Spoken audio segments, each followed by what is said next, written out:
বছরের প্রথম দিনই আমি চলে এসেছিলাম সিদ্ধেশ্বরী তলার কল্পতরু উৎসবে। এখানে এসেই দেখি প্রচুর মানুষের ভিড়ের সাথে চারদিকে লাইটের ঝিকিমিকিতে মন্দিরটা লাগছিল কিন্তু খুব সুন্দর।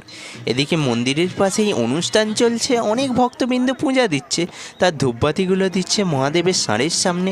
এদিকে মন্দিরের ভিতর প্রবেশ করেই দেখি এদিকে মন্দিরটা সাজিয়েছিল ফুল আর লাইটিং দিয়ে খুব সুন্দর করে।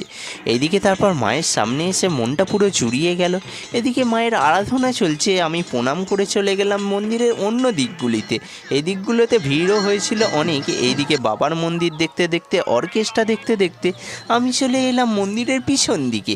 এই দিক থেকে মন্দিরের একদম লাইটিংগুলো লাগছিল খুব সুন্দর। এইদিকে ভোগ দিচ্ছে, তবে ভিড় হয়েছিল কিন্তু প্রচুর। এরপরই চলে এলাম যেখানে খিচুড়ি ভোগ হচ্ছিল। এখানে কিন্তু শাক সবজির পাতাপুতিতে কিন্তু ভর্তি ছিল। তারপরেই চলে এলাম মেলার দিকে। এদিকে বিভিন্ন রকমের টেডি বিয়ার দেখতে দেখতে চলে গেলাম অন্য 30 টাকা সেলের সামনে।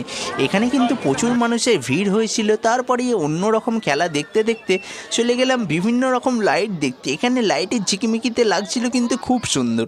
তো আমি এলাম লাইট দেখতে। তোমরা আরও মিনি ভ্লগসের জন্য সাবস্ক্রাইব করো। টাটা।